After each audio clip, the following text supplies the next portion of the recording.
Já que nós tocamos nesse ponto, o que vocês depreendem daquela metáfora da cobra no matagal do Minari ali? E aquela lição que a avó tenta falar para ele, porque o garoto logo responde com o quê? Com uma pedrada, não é isso? Aí eu acho que ela chega dizendo, olha, cara, ela não tá fazendo nada e ela está à vista. É melhor O perigo você tá ver o naquilo perigo, ver o perigo do que o perigo você não vê, né? Porque você não que sabe você como não se Está preparar. escondido. ela estando escondida, aí que é um perigo. Ela aqui aparente se fazendo ver, isso em si não é um grande risco. O que vocês tiraram dali? É muito literal? Não tem muito o que conversar? Ou é isso? Ou o quê? Eu acho que é muito literal mesmo. É muito, Né? não tem muito, assim, se vocês quiserem aprofundar um pouquinho mais. Assim, sendo rápido, tentando ser rápido, porque eu sou palestrinha, eu acho que naquele momento está rolando um ponto de virada. E ela está querendo dizer o quê? O que é aquilo que a gente não consegue ver? Cara, é o imprevisto. É o infortúnio. É a tragédia. É uma tempestade que pode levar meu trailer, entendeu? É uma água. É um poço que acaba. É um Sabe? imigrante que chega na igreja. É o imigrante que chega na igreja, pode ser e rouba a oferta, não é? Não, é mais nesse sentido, Sabe sabe? o que é isso? É arte da guerra, cara. Conhece a ti mesmo e o teu inimigo e não temerás o resultado de 100 batalhas. É porque eu não entendi que o filme quer apontar um ser humano como um adversário daquela família para nossa Não, história. mas eu não tô dizendo Mas, um ser humano. A ti mesmo, teu inimigo pode ser algo inanimado. Não é necessariamente o teu inimigo ser um ser não, humano. pronto, Então, tudo bem, ficou mais claro ainda. Concordamos Aí. super nesse sentido. Então é sobre isso mesmo. Assim, eu tô querendo colocar, porque o filme, para mim, os maiores desafios são justamente o quê? A ubris do Jacob, sabe? É o orgulho dele que ele consegue, enquanto protagonista, que é colocado como protagonista, ele consegue aprender. Eu vejo ele conseguindo aprender, assim como o David também, uma criança que está na posição de aprendizado, também está aprendendo. E assim os demais também vão tirando algumas lições, cada um à sua maneira. E para mim eu entendi muito dessa maneira, viu, Diego? A cobra ali, o que não consegue ser visto, o quão a vida pode ser traiçoeira. O quantas tempestades, quantos incêndios e acidentes podem acontecer e vão colocar a gente à prova. São coisas que a gente não vê. E essa sim que é o golpe da faca nas costas que derruba a gente. É o golpe que a gente não consegue enxergar. Eu vi um pouquinho diferente. Eu vi Mas vai lá. com aquela coisa de que o estranho, né, o desconhecido, o feio. A gente faz o quê? A primeira coisa que a gente faz é tacar pedrada, né? Vai se defender, né? Mas só que ela fala, chega, não. Aquilo ali pode ser estranho, pode até ter pode até ser agressivo, mas se você estiver vendo, aquilo ali não vai fazer mal para você e para a gente. O problema é estar escondido, entendeu? Aquela pessoa que está, sei lá, o imigrante que é ruim, ou aquele do grupo que a gente está que é mais malicioso, que tá esperando, sabe, que quer dar uma esfaqueada. Se você já tá vendo, não vai fazer mal. Não vai fazer mal. Agora o problema é estar escondido. possa fazer mal, mas você já vai estar preparado e vendo o movimento. Se ele estiver escondido, você talvez não saiba que ele esteja lá. Você talvez não esteja preparado para o baque que você vai sofrer. É porque se você tá vendo, né, em teoria, você pega uma cobra, né? Se você tá vendo a cobra não vai te atacar. Se você conseguir Se ver. você estiver distante, se você estiver olhando, estiver perto. Não, se ela estiver escondida e você estiver vendo, aí já se ferrou. Exatamente. É aquela coisa. Mas se você vê e você respeita a distância, sim. Então não tem motivo de tacar pedrada. É exatamente isso. É respeitar o que é diferente, né? Exatamente. É esse contexto que eu estou falando. Respeitar aquilo que é diferente na natureza, entendeu? Você pegar aquilo que é natural, que tem uma coisa mais agressiva e tudo mais, que tem uma certa nocividade, mas você respeitar, manter a distância, saber que aquilo é perigoso, mas só quando você não está vendo. Você não está vendo o que um outro povo está fazendo, o que uma outra cultura está fazendo, ou não tem, sabe? É esse tipo de relação que natural, né, de natureza, que eu acho que tá passando aquela mensagem, entendeu? Acho todos os pontos de vista válidos. A outra camada, pelo menos de interpretação que me veio, foi com relação a não tomar as coisas pelas suas supostas aparências. Sim, também. Bem nesse sentido, sabe? É uma cobra, público. O que vai associar? Perigo. Ponto. Perigo é um bicho traiçoeiro que foi apresentado pra gente, tá lá na frente da gente. Tem que matar. Tem que matar. E tem que bater, e é mal. Sabe? Preto no branco, a vovó chega, ei, meu parceiro, a vida não é sobre só preto no branco. Entendeu? A cobra, é aí que foi falado, da natureza, ela tem uma coisa e tal, mas ela não é irracional, como é que se diz? Ela não ataca sem propósito. Não é moralizante, né? Isso, ela não ataca sem propósito. Melhor ela ali, entendeu? Ela tá no cantinho dela. Você tá fazendo o que você tá fazendo, você está provocando-a a algo. Você está colocando a cobra no lugar de perigo, de algo a ser combatido, a ser apedrejado, entendeu? Isso daí tem a ver com você também. Então, David, aprenda, cara. Porque é aquilo que a gente estava falando, né? A cobra pode ser a gente um belo dia para alguém, para algum grupo, não é? Ela saiu do Minari. Ela estava rondando ali na plantação de Minari. E a gente sempre associando, olha, Minari é família, é essência, é raiz, é algo do passado, é algo, entendeu, crucial. O cocorô, né, o coraçãozinho do filme, de certa maneira, é aquilo lá. A cobra estava por lá, mas não estava fazendo mal para ninguém. É uma coisa da terra, é uma coisa, né, mal para ninguém, eu suponho. Eu acho que a ideia foi essa: se preocupe com o que não pode ser visto nem previsto. Muitas coisas que ela está ensinando ali que eu acho que a gente pode realmente descascar. Interessante. Olha só, a gente acabou falando bastante, né? Aparentemente uma parábola boba, né? Gente, eu gostaria de pedir os finalmente, a não ser que vocês queiram algum tópico especial. Tranquilo. Vai dar a boa e velha 2 horas da manhã.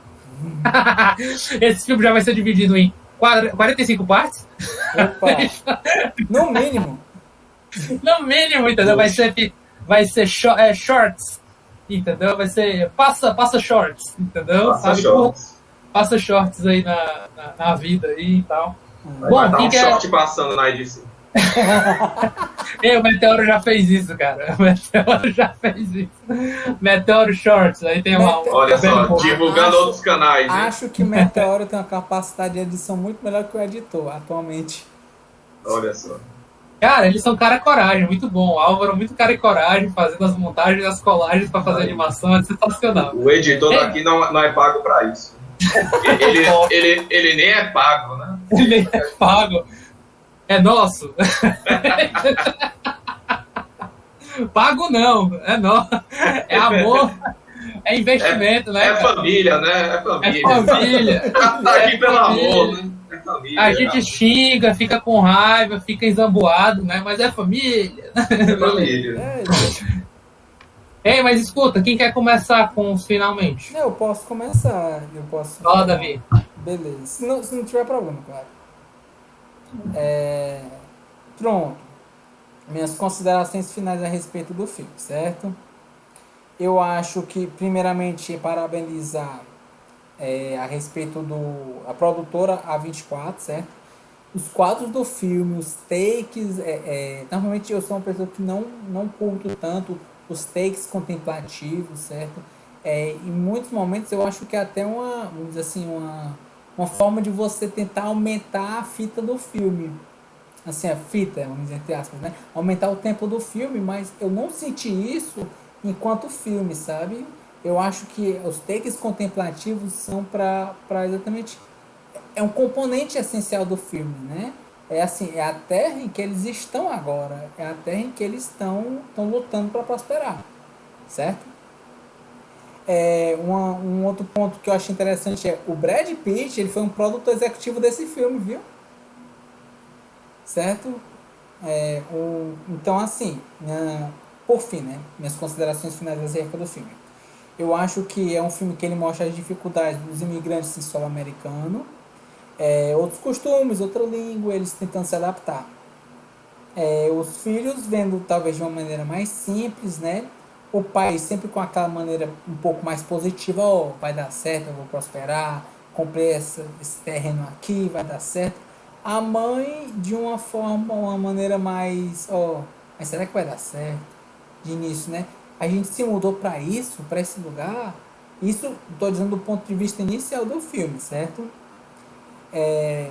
No caso, o final do filme ele dá a lição de que, antes de tudo, o mais importante é manter a família unida. E um dos pontos, que até a respeito da terceira pergunta, mas que eu deixei no meu texto final, é que, porque essa importância da família unida, porque tal qual torga em Portugal, ou aqui, tiririca, certo? Que é a planta tiririca. Qual é a semelhança entre essas duas plantas? Mesmo as chamas não são capazes de desfazer as raízes. Você pode tacar fogo numa tiririca, no terreno, e ela vai nascer de novo. Você não consegue queimar essa planta, ela sempre vai voltar, certo? Ao mesmo tempo que eu entendo o desenrolar do filme, né? Eu pego um pouco um pouco dessa questão do sentimento do Henrique, de mesmo entendendo o final sentido, fica um pouco triste o fato deles estarem trabalhando muito e não terem, vamos dizer assim, um certo grau de prosperidade. Isso aí, assim, prosperidade financeira eu falo, certo? E até não, acredito que seja isso, certo? Minha nota pro filme é 8. E minhas palavras pro filme é Minari, né? Raízes e coração. Por que coração? Por que coração? Porque enquanto muitas, vamos dizer assim, muitas pessoas elas tentavam agir tanto no pensamento, no final é o coração do menino que era frágil e mostra a esperança. É o coração que pulsa perante, vamos dizer assim, mesmo todas as diversidades do coração ainda bate. E Mesmo até com um buraco no peito, no mesmo com um coração. buraco no peito. E outra, é uma analogia que diz que o coração ele foi feito nessa posição para não ficar, para ficar acima dos seus pés, para que não seja pisado, mas que ela não suba a sua cabeça. Então ela seja algo que seja centrada, centro, união, família, entendeu? Um coração no sentido de família, né? Também. São várias analogias que você pode fazer, assim. É família, é sentimento, é união, certo? É cordes, é cordial. Então, várias analogias a isso. Recomendo ou não recomendo? Cara, é que tá. Recomendo, certo? Acho que dos vários filmes que foram indicados a melhor filme, eu achei de certa forma um filme leve no aspecto que ele se propõe, né? Um filme até de alguns aspectos esperançoso. Acho que é um filme interessante a respeito da quebra das expectativas. É um filme que eu indicaria, sim. Um filme que eu gostei. Achei bom.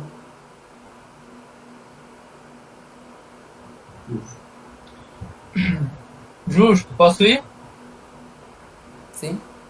É legal as considerações do Davi. Inclusive, uma das palavras eu já ia falar, mas ele já falou. Vou repetir depois. Eu já vou logo dizendo essas palavras para mim e daí eu vou desenvolver, tá bom?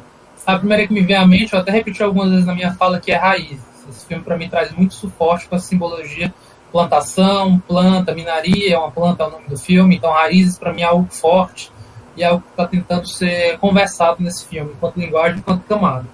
Então, eu coloco essa palavra. Outra palavra que eu coloco é memórias. Eu acho que tem ali uma, como é que se diz? Tem ali uma lembranças do diretor, sabe? Tem ali um infantil que traz muita ternura até certo ponto também do que está se passando por lá. Que me remete muito, nossa, olha só, essas são as memórias do David. Talvez eu gostaria de ter visto algum fast forward, sabe? Se eu pudesse ter um final do meu jeito, eu gostaria de ver um David no futuro e saber o que foi que aconteceu com ele. Sinceramente, ele é talvez adolescente, talvez adulto, uma vez que ele é o Minari também. Uma vez que ele é aquele futuro, é uma criança enquanto símbolo de esperança e de futuro. Então, já que a gente acompanha uma memória dele, de certa maneira, uma memória do diretor, eu gostaria de acessar um pouquinho também desse ponto de vista. Ele se coloca, mas ele não quis isso e tudo bem. A gente falou um pouquinho sobre esse final. A terceira palavra, essa que eu estava em grande dúvida do que eu ia colocar. Mas a melhor coisa que me veio foi contrastes, sabe? Porque eu ficava dizendo conflito e quebra de expectativa. Então acho que a melhor coisa que me parece é contrastes, sabe? A gente vai com expectativa e ela quebra. Eu estava entre aprendizagem e contraste, eu opto por contrastes, sabe? Pessoas pensando diferente, vindo com uma lógica diferente, quebrando a cara, aprendendo, depois para ter um novo desafio, continuando orgulhoso, mas depois aprendendo, entendeu? Porque esse filme é meio que dá assim, né? O cara pega água. Eita, foda, solucionei, ignorei, quero economizar uma grana. Não vou pagar. Beleza, foi lá, nananã. Oh, a cobra veio e, ó, toma-te. Não deu certo, parceiro. O filme nem explica muito. Você só vê uma cortada de câmera, opa, tem uma plaquinha lá, alguém fez o serviço aqui. Entendeu? Aí depois você vai vendo a conversa e entendendo. Ei, cara, eu sei que tu tá com dificuldade, marido. Você tá pagando pela água, né? Sabe? Vem assim, entendeu? Opa, a questão não foi resolvida, só passou o tempo, entendeu? Fez aquela elipsezinha, passou o tempo e o negócio meio que não se resolveu, tá só acumulando. Mas tá nas pequenas coisas, de repente falta água. Opa, e ele faz né, e ele faz o jeitão dele, a mulher já chega e diz, faltou água, sabe por quê?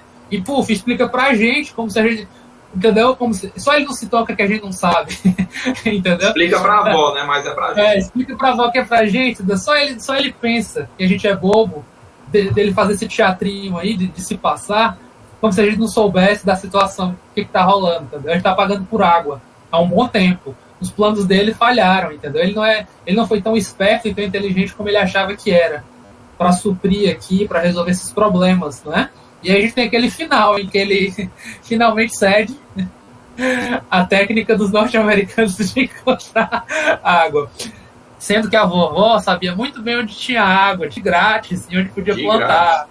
De grátis, e foi lá que ele foi com o David, né? Olha só.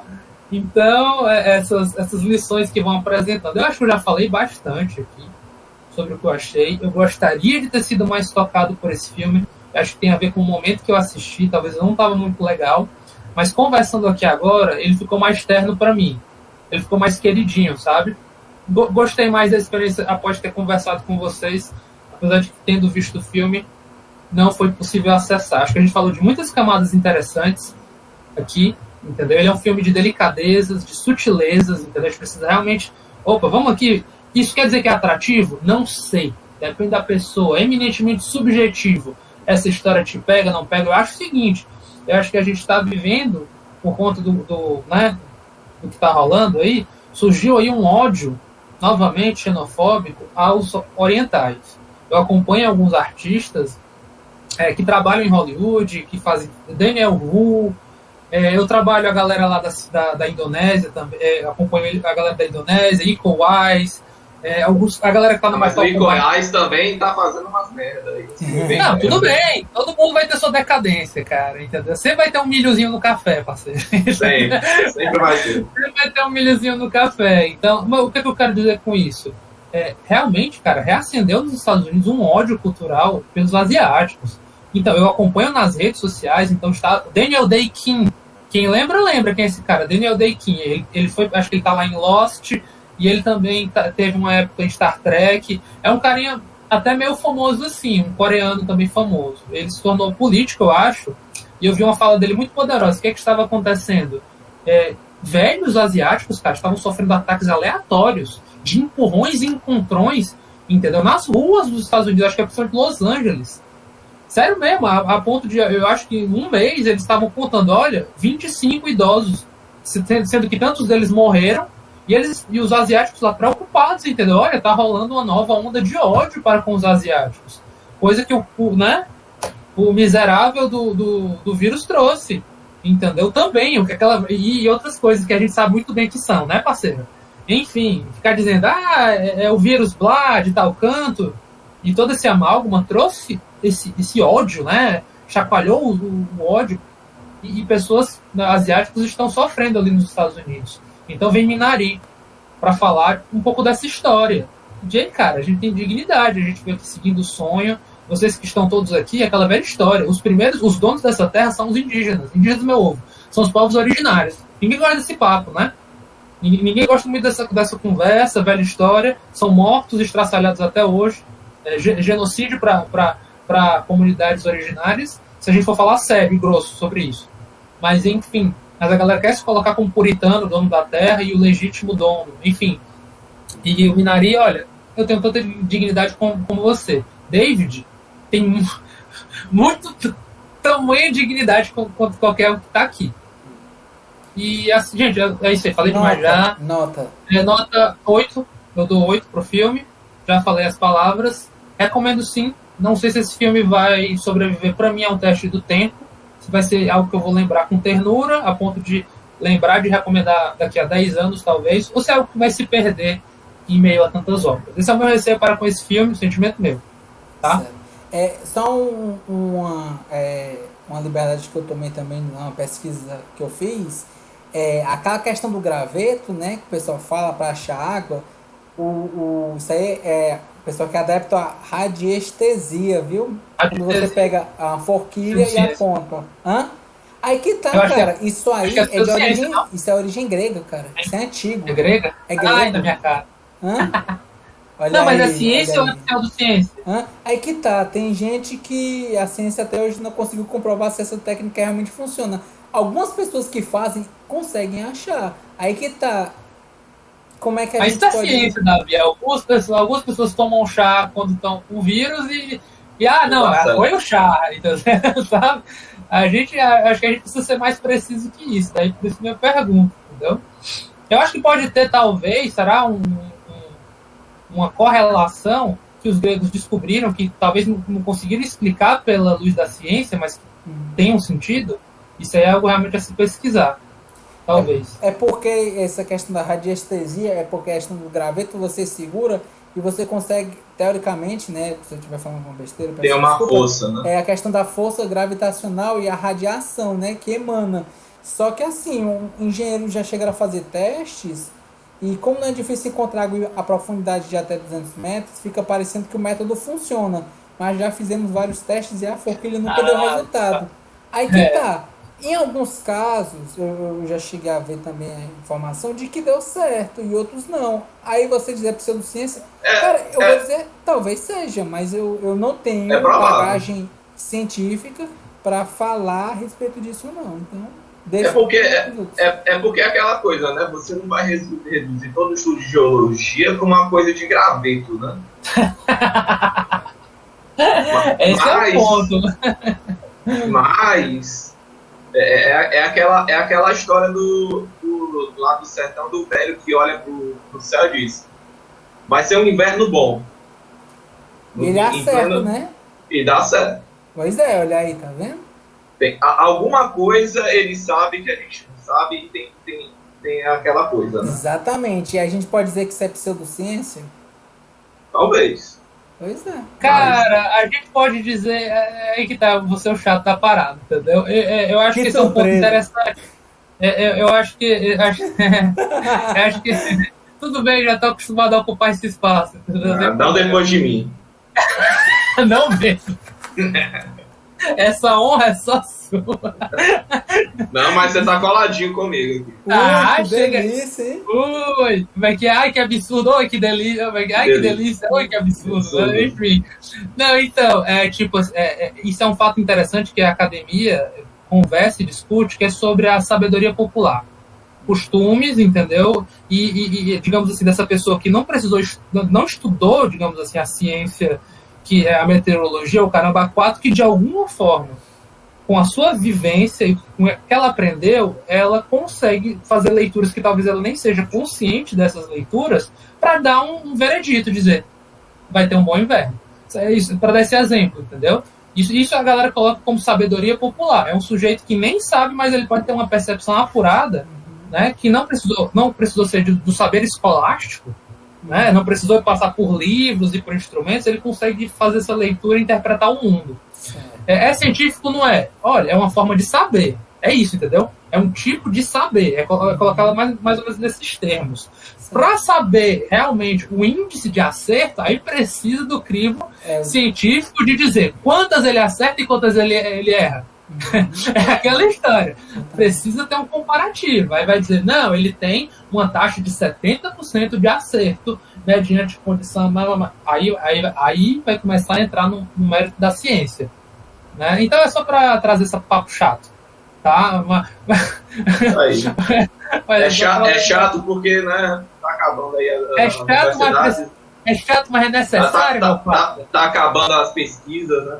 Tá acabando, estão ferrando com o CNPq, estão fudendo. É chato, né?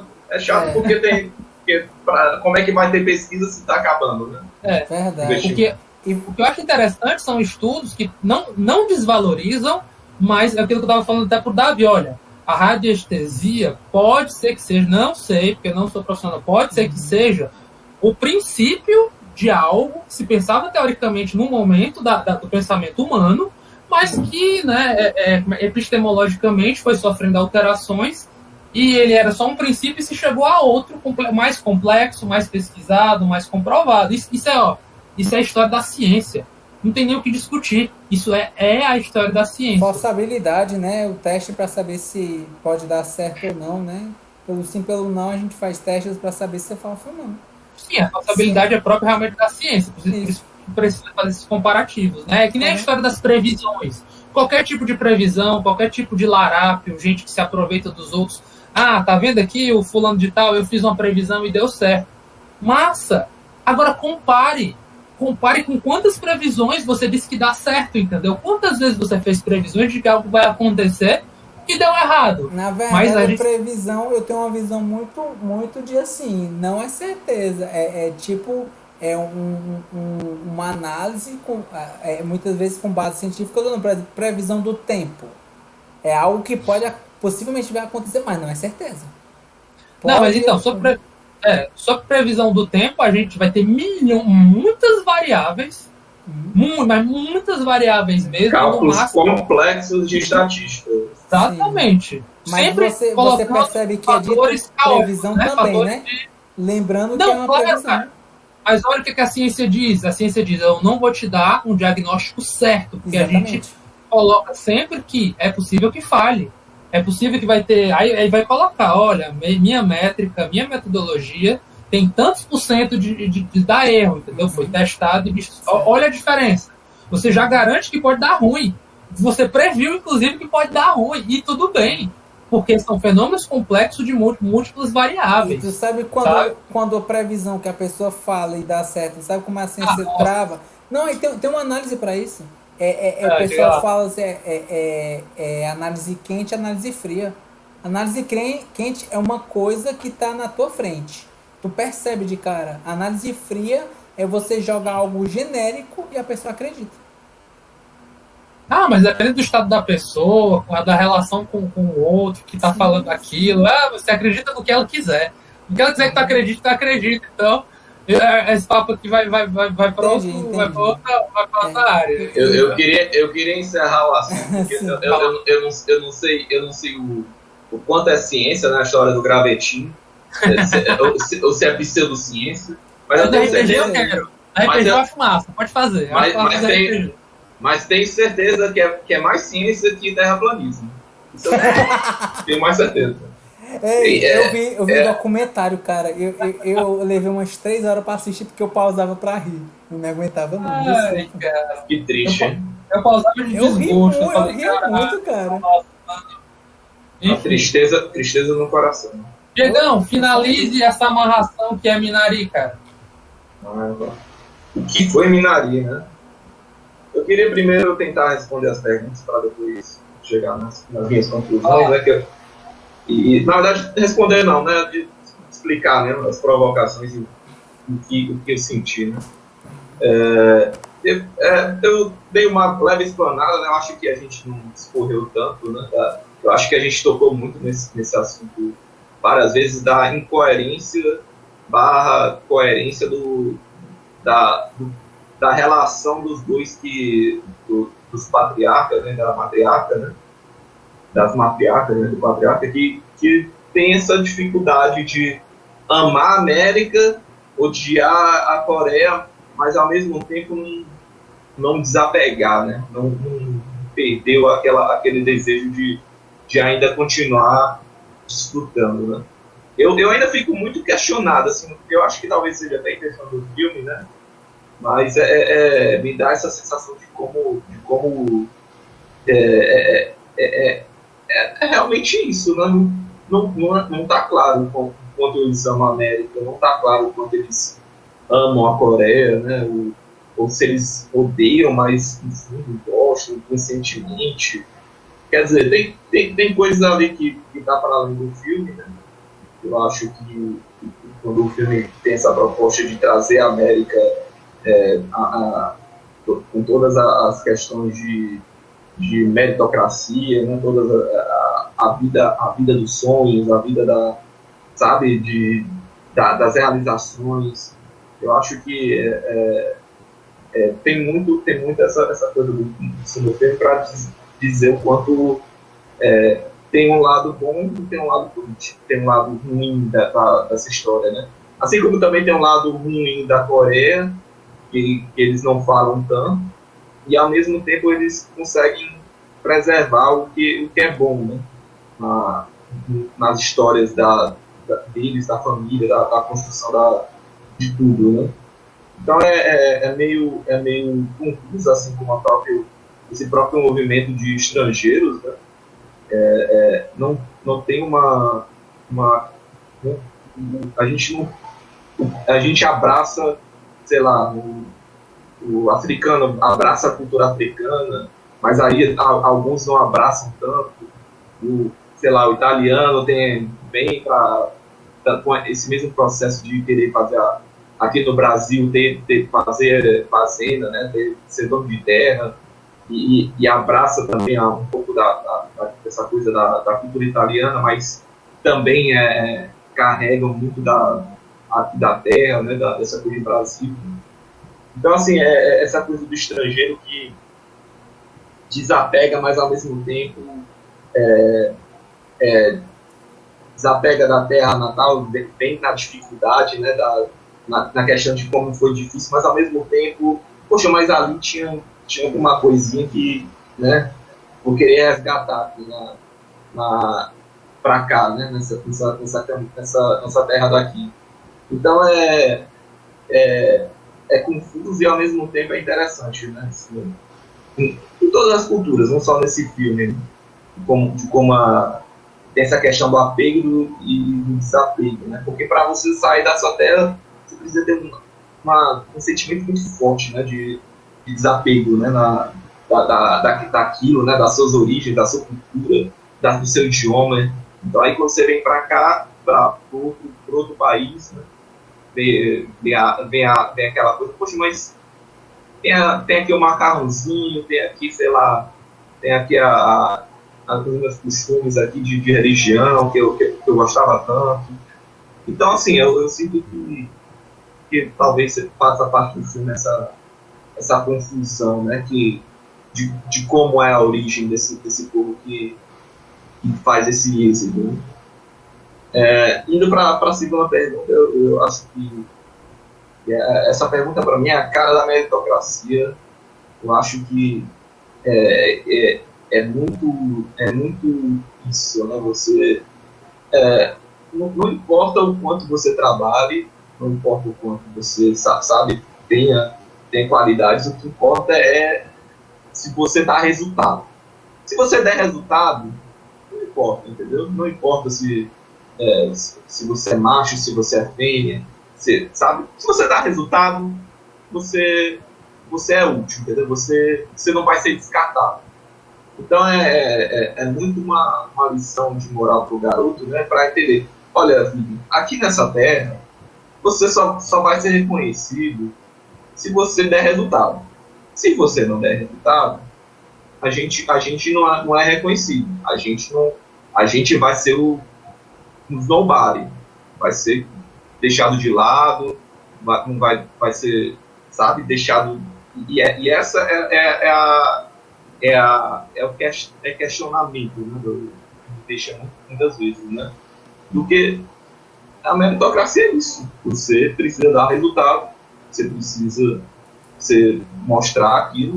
Se você tiver um AVC, tiver um problema, se você tem problema no coração, se esforce, faça acontecer, entendeu? Doa quem doer, vai ser assim. E se não conseguir, eventualmente você vai ser descartado. Lide com a vida assim. O famoso, assim, você tem um problema de saúde, mas o que é que você vai fazer com as adversidades da sua vida? Você vai baixar ou você vai pegar um merecimento, né? Os discursos de meritocracia são isso. Olha só aquele cara que tem os braços, tá lá no sinal com uma caixinha de bombom nos ombros vendendo lá. Quem você que tem os dois braços? Se vira, vá lá e faça, entendeu? É isso que a mensagem do filme tá querendo dizer, o quarto do filho, né? Não, essa não é a mensagem que o filme quer dizer, não. Isso aí é a parte... É a parte do que o filme fala disso, né? Negão, me responde assim com sinceridade, cara. Na tua opinião, tu acha que a galera dos coach da vida, motivacional, vai fazer mensagem motivacional com as imagens desse filme, cara?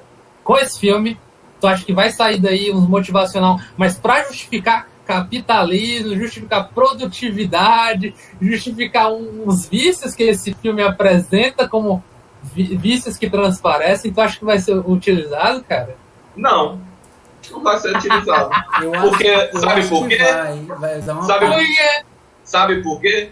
Porque qual é o resultado que o cara bota a família atrás dos sonhos dele, bota o sonho lá na frente. Tem a colheita dele queimada. Tem as coisas dele jogadas no lixo. Qual é o merecimento disso? Eu consigo contrapor rapidamente, botar aqueles slides, né?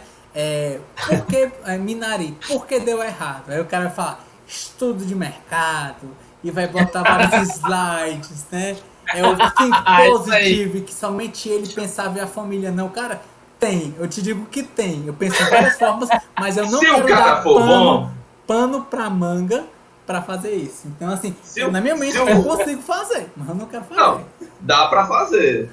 Mas se você tiver... Se você pensar 2 segundinhos sobre isso, você vai ver que tá pensando merda. Mas aí que tá, Diego. Aí que tá. Você está pegando com base em um certo grupo de pessoas que talvez não utilize isso. E só pegue o trecho do filme, né? E fale. Verdade. As pessoas, ou melhor, as pessoas viram esse filme de uma forma errada. Eu vou abrir seus olhos pro real motivo do filme. E aí eles vão falar a respeito e tudo mais. Cara, tem. É tudo uma questão, muitas vezes, de ponto de vista de subversão. Caralho, cara, eu já vi tudo. Encarna esse persona desse tipo de coach, faz um vídeo de 5 minutos, cara. E a gente põe no canal. Explica que é brincadeira, que tu tá fazendo um personagem. Meu irmão, tu vai viralizar, cara. Aproveita que o filme tá em alta. Esse negócio vai viralizar, cara. Tá. Entendeu? Mas... Vamos acumular uns videozinhos, que aí depois eu faço dos próprios vídeos que mostrava, tipo... Hashtag a live, olha aí. Isso aqui é um exemplo da meritocracia. O cara mereceu viver, por quê? Aí eu acho que essas piadinhas da gente, eu acho que recorte pra fazer shorts, seja no canal, seja no Instagram, ó, chuchu beleza. Assim, a gente já falou isso em algumas reuniões, que é chuchu beleza, esses pequenos recortezinhos assim. Entendeu?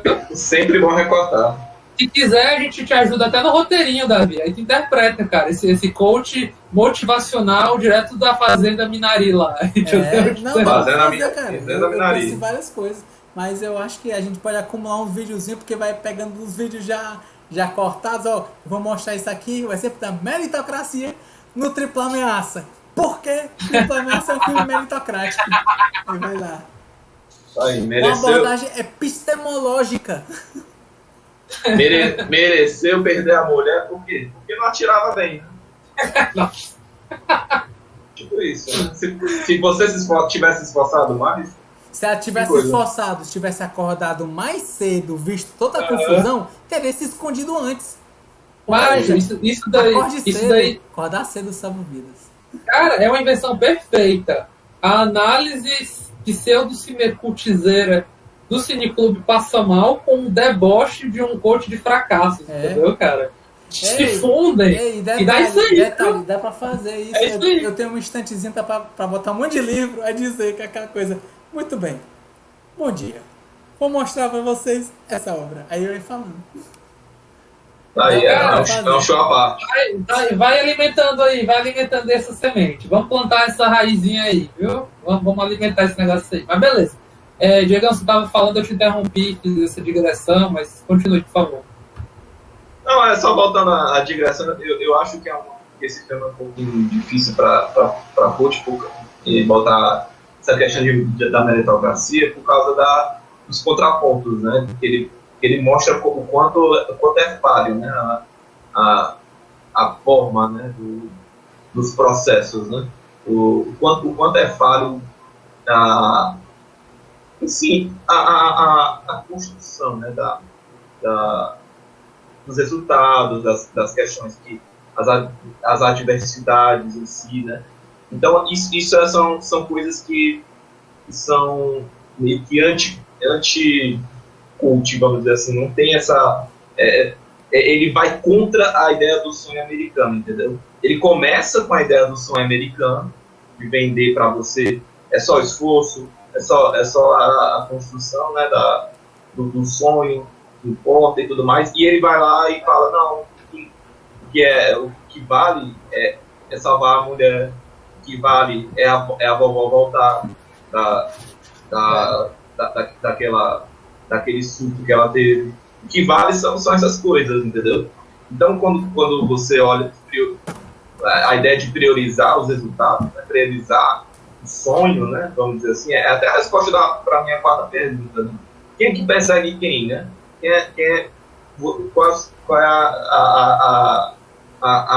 a família que está perseguindo o sonho, né, de ter uma fazenda, de ter uma, sabe? Ou é o sonho o sonho da fazenda que agrega a família, sabe?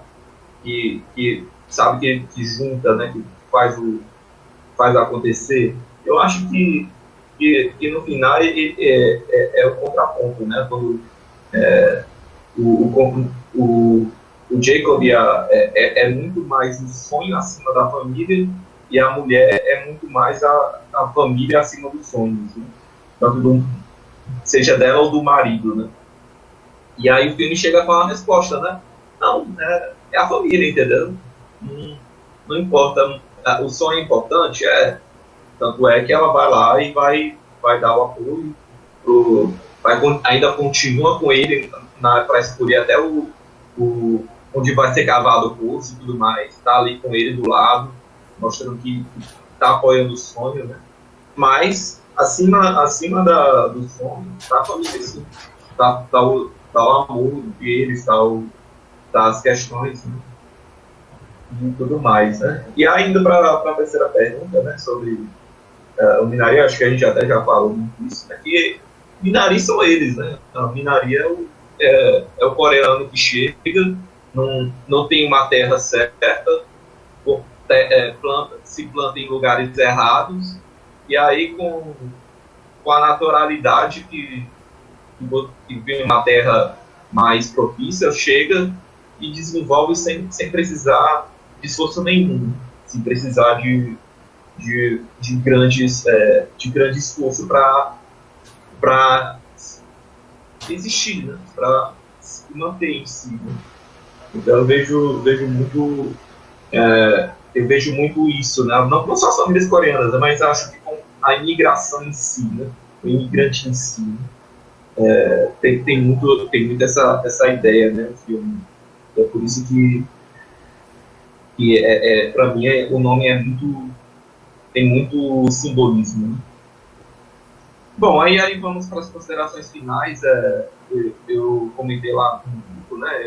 Eu assisti o meu pai, em seguida eu assisti Minari, né? quase em sequência, né? No mesmo dia, né?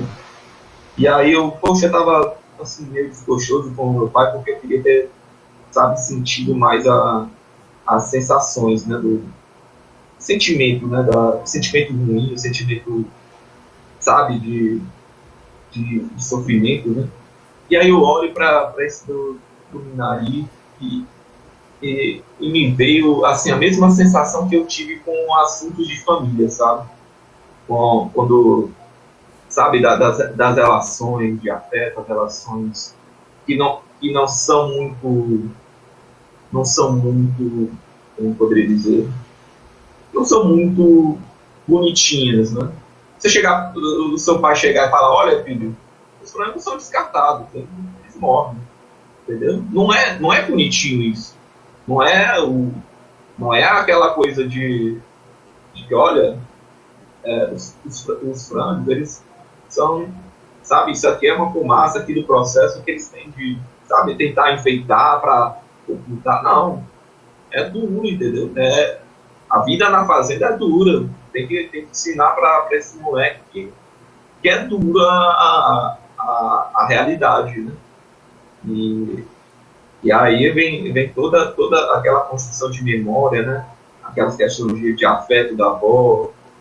E sabe, me fez lembrar muito do assunto de família com essa sensação, né? De, poxa, o Davi até levantou um ponto, né? Da relação como isso lembra, né? O pessoal do interior, né? Que sai de um canto para outro, né? Até no Brasil, né? E para mostrar o quanto a gente tem diferenças, né? Até nisso, né? Das pessoas que saem de um canto para ir para outro. Nossos avós, nossos bisavós, possivelmente eles não vieram daqui, nasceram aqui em Fortaleza, né? Eram de outras cidades, ou se era do Ceará, possivelmente era do interior. Outros estados. Outros estados, Tô dizendo assim, caso tem tenha nascido nascido aqui, né? No exemplo de ter nascido aqui, possivelmente era do interior. Visto que Fortaleza não era muito, assim, não tinha uma população muito grande. Pois é, e olhando isso, eu senti, eu não sei, eu acho que ninguém aqui comentou, né, mas, cara, eu me senti completamente como se fosse o sentimento de, sabe, esse filme, se tirando os nomes em inglês, tirando os nomes meio que os estados, né, e tal, cara, eu me senti como se eu estivesse vendo filme no Brasil, sabe? Eu senti cara, que aquele povo, né, o Jesus Freak, né, lá, cara, tem gente que é assim aqui no estado, tem gente que é assim em outros estados, entendeu? Sabe, tem gente que vai pro interior, cara, é outra parada, é uma vida totalmente diferente, assim, meio que alienígena, né? Sabe o que é que eu me lembrei a respeito dessa questão da cruz? O primeiro filme indicado ao Oscar do brasileiro, que é o Pagador de Promessas, que era um cara que ia levar uma cruz nas costas, que ele fez uma promessa para deixar a cruz dentro da igreja. Quem quiser procurar, um filme muito bom. Muito bom. Será uma homenagem velada aí? Talvez, vai que, né? Ao cinema brasileiro, já que o Diegão conseguiu detectar como é que se diz, uma proximidade com as questões referentes ao Brasil, que são muito comuns, né? Essa luta como é que se diz, do camponês, de tentar uma vida dura, uma vida árdua, de você ser um criador, enfim, um pecuarista que seja, ou um agricultor, viver da roça. Será que eles viram muito cinema brasileiro também, cara, pra estar colocando aquilo ali? Talvez, eu não sei se tanto, assim, talvez seja uma leve homenagem, porque no caso do Pagador de Promessa, ele tinha um propósito final. Ó, eu vou levar esse ponto, vou deixar dentro da igreja e aí pronto, eu vou cumprir minha promessa. Mas assim, é interessante também a abordagem, até a abordagem do interior, de uma pessoa que não era da cidade indo pra cidade. Esse filme, no caso, é um oposto, né? Da cidade do interior. Porque geralmente a gente vê muito filme que mostra a cidade, né? Muito filme que tem essa coisa. Mas aí quando você vai para o interior, né? você tem essa coisa de igreja, essa coisa de, sabe, da cultura local, né, da comunidade local, né? Pode falar, né? Não, eu só ia complementar que, ao contrário do que muita gente imagina, coreanos, eles consomem muito vamos dizer assim, dos enredos e roteiros brasileiros, viu? Filmes como o do Leandro Hassum, normalmente eles botam uma roupagem coreana e são colocados lá. Por exemplo, O Político Honesto é um filme que fez sucesso na Coreia com abordagem coreana. Aí o Parasita que copiou Que Horas Ela Volta na cara dura. Meu parceiro, será? E ninguém falou, né? A Vida de Pi foi uma descarada de uma roubada mesmo, né? De um plágio, de um livro brasileiro infanto-juvenil. Então, A Vida de Pi foi dirigida pelo Eng, não sei o que ele é taiwanês. Eng Lee. Peraí, é o Eng Lee? Ele é tailandês, não é chinês, não? Taiwanês. Taiwanês? Ah, tá. Tudo bem. Aquela disputa se é ou não da China e fica essa confusão. Mas ele é taiwanês. Tem sabe? Então, olha só, estão vendo muito cinema brasileiro para falar dessas questões. E assim, você falou de memória agora. Qual foi o filme recente que a gente viu que tem como protagonista também um garoto que está em voltas de sua memória tentando significar o que aconteceu em outras épocas? O ano em que meus pais saíram de férias, né? Olha só! Quem diria que na analogia do Eduardo Cal Hambúrguer iria influenciar um filme que ia concorrer ao Oscar de melhor filme, né?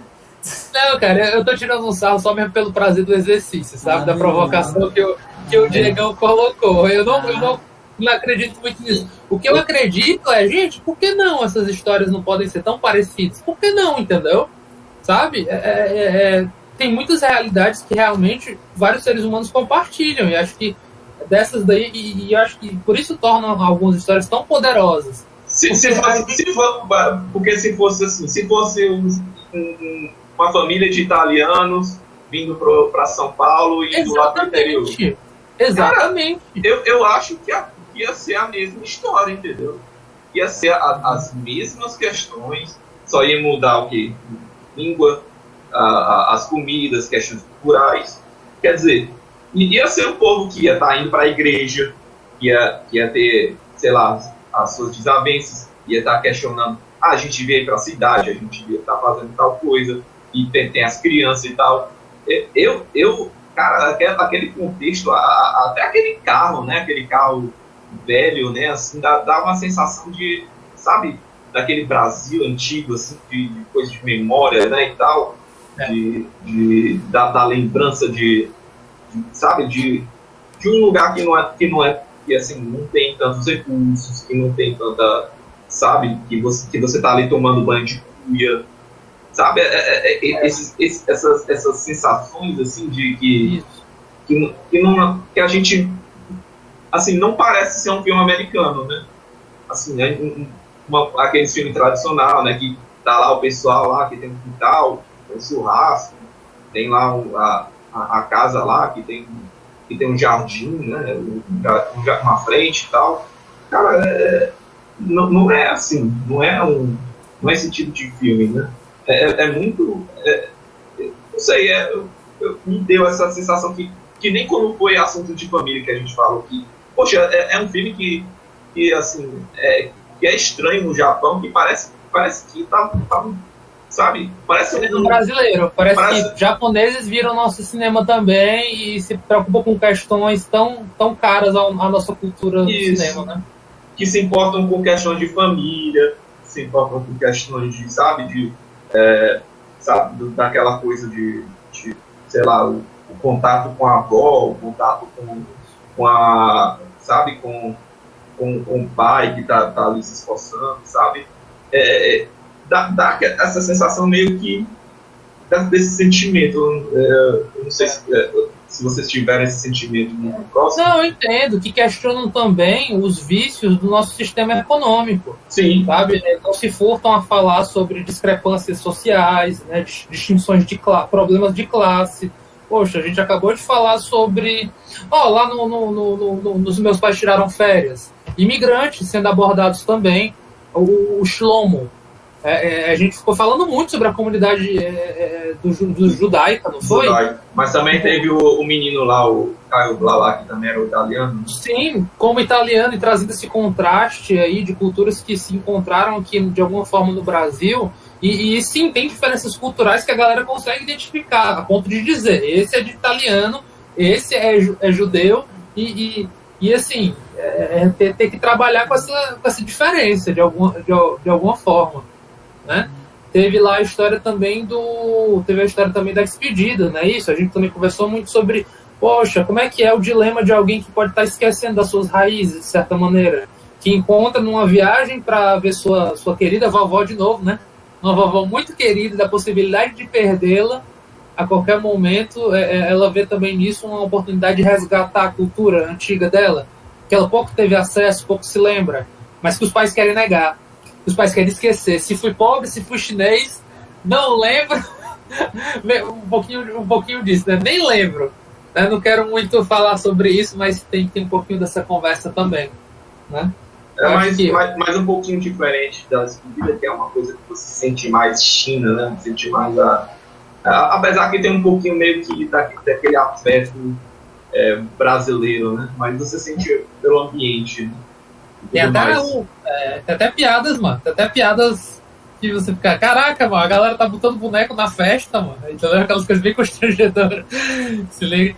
Mas assim, falando em discrepância social, Parasita, cara. Lembra daquela clássica resposta que o Bong Joon-ho, Bong Joon-ho, acho que ele deu? Olha, fiquei impressionado com que a galera achou tão parecida a sua realidade com o que ela foi apresentada na Coreia da minha época, que eu estou representando, né? Porque isso é um fenômeno muito coreano e muita gente se identificou. Essa coisa de gente morando abaixo do nível do solo, né, dando a impressão de que, olha, é camada social, parceiro. Fica abaixo, fica vendo o nível da rua, entendeu? Rolou chuva. Você é um bueiro. Sua casa, meu parceiro, é um grande bueiro. É um bueirão assim maroto. O que isso diz daquele cara que tá lá no topo da colina, entendeu? E que me chama de inútil, né? E que me coloca nessa posição. Isso, o cinema brasileiro fala pra caralho nisso, né? Ele vai lá e diz, isso tem a ver com capitalismo. Todos estamos sujeitos a essa forma de funcionar. Supostamente essa resposta que ele dá. Né, e que se encontra universalmente muita gente que conversa com o que ele apresentou lá. Aqui a gente não ficou falando um ano sobre meritocracia, não foi? A gente não nos prendemos bastante sobre, poxa, o cara ficou seguindo, ele comprou a cartilha do sonho americano, comprou a cartilha da meritocracia e se deparou com a cobra. se deparou com a cobra, mas uma cobra que ele não via, entendeu? Aquela traiçoeira, aquela peçonhenta. Que aí são as desilusões, parceiro, que é a realidade batendo na porta, sabe? Eu acho que é legal isso daí. Tem também Que Horas Ela Volta, né? Que Horas Ela Volta, que vai tacar mais uma vez o dedo na ferida da discrepância, né? Que a gente até ficou falando, olha, eu vi semelhança com Parasita, eu vi, né? Eu falei. Eu não vi. Eu tô dizendo, tem total semelhança. É praticamente igual. Sem ser irônico? Um pouquinho de ironia. Tem que ter, aquele 1% vagabundo. Se não tiver, não dá gosto. Vai lá, Diegão. Vai lá. Suas considerações finais. Considerações finais do Eduardo. Vai lá, Eduardo. Eu já roubei o tempo dele direto aqui. Incrível. Mas é isso, né? Eu levantei isso porque eu deixei vocês falarem também, porque eu senti muito isso desse filme, porque dá a sensação de que, poxa, não é um filme...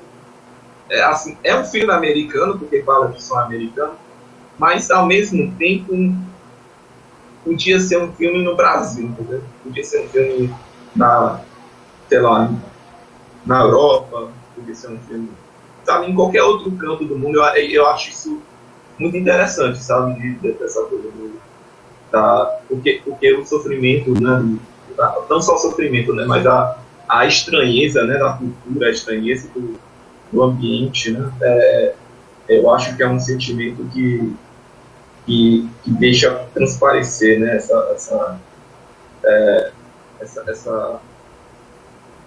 a forma, né, que o filme foi abordado, né. Mas é isso, eu me emocionei bastante com o filme. Eu acho que a cena final foi fantástica, assim, as últimas cenas, né?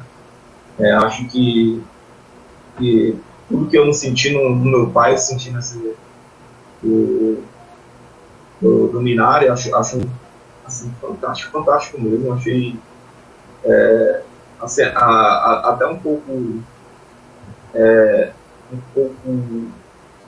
sei lá, até muito doce demais o gosto, né, do gosto do final, apesar de ter um agridocezinho, que você não sabe os resultados, não sabe o que é, se aquele casal ainda vai ficar junto depois daquilo, né, ou se o David vai crescer, vai ter um crescimento bom e tudo mais.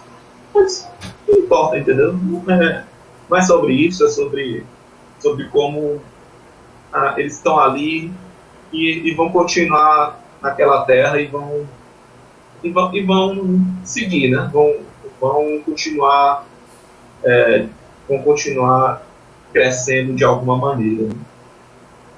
Seja lá que frutos deem nessa plantação, ou se os frutos são queimados no final, né? Eu sinceramente acho que o filme tem esses problemas de questão de discussão americana, de meritocracia. Acho que em alguns momentos é problemático, mas para mim não vou relevar tanto essas outras questões. Acho que tem também a questão da filha, que foi apagada e tudo mais, mas eu não acho que, para mim, o filme passa tudo isso, e para mim a nota do filme é 10. Cara, vou fuxicar aqui pro Samuel agora mesmo. Eita. O Diego acabou de dar 10. Olha só. Sem ironia. Será? Fica o questionamento. Ei, nota final 9, viu? Nota final 9. As palavras que me vêm, eu acho que tá muito. É muito mais das emoções, né? Que eu acho que é emocionante. Acho que a provocativo, provoca muitas questões, né? Não só a questão das relações dos estrangeiros, mas as relações entre casais, entre família, né? Acho que a gente podia ter discutido isso melhor com o Henrique. Ele ia gostar de discutir isso. É verdade. E puxa, só para justificar algum subtítulo, eu vou falar felicidade. É provocativo, felicidade. Emocionante. Finalizar, né? Agradecer a todo mundo que conseguiu aguentar a gente até agora. Inscreve, assina. Se quiser mandar algum comentário, alguma coisa, fiquem à vontade. E até a próxima. Pera. Se conseguiu chegar até aqui, escreve aqui embaixo 2 coisas. Primeiro, explica a história da radiestesia, se funciona ou não. E a principal é hashtag Broken Pins. Escreve aí, tá quebrado o Bilal do menino, cara. Vovó gênia. Vovó gênia. Só isso mesmo, Davi. Pode finalizar, meu filho. Valeu e tchau.